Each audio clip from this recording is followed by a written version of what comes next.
ยิ้มสู้ความจนดิ้นหนไข้แห้งแลกเงิน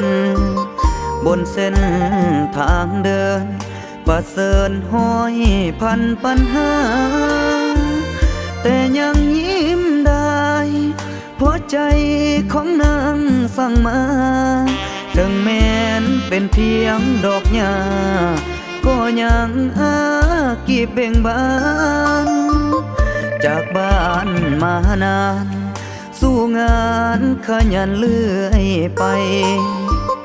น้องเป็นจังได้พอไหวอยู่บ่น้องคานจากใจผู้บ่าว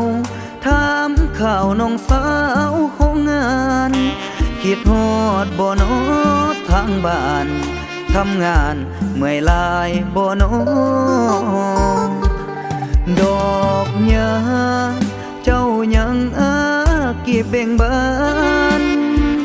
อยู่ในห้องงานด้วยความหวังตั้งต่อ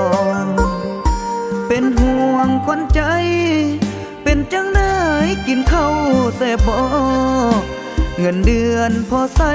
บ่นอแม่พ่อทุกคนจมหายิ้มสู้ความจนหน้ามนน้องอย่าหวั่นไหวขอเป็นแห่งใจเติมไฟให้น้องแก้วตาอย่าทำงานเพิ่นเพื่อเงินล่วงเลยเวลา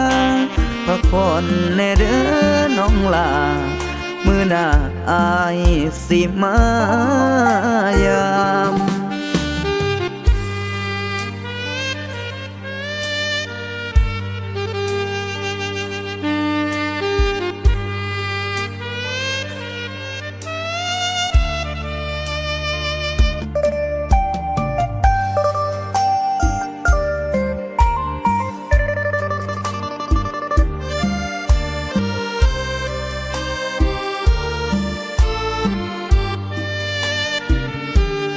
ดอกหญ้า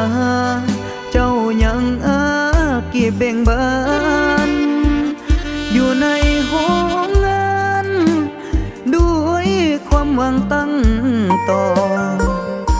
เป็นห่วงขวัญใจเป็นจังได้กินข้าวแซ่บบ่เงินเดือนพอใส่บ่นอแม่พ่อทุกคนจมหายิ้มสู้ความจน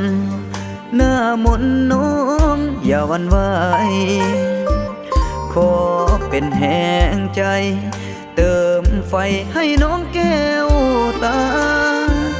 อย่าทำงานเพื่อนเพื่อเงินล่วงเลยเวลา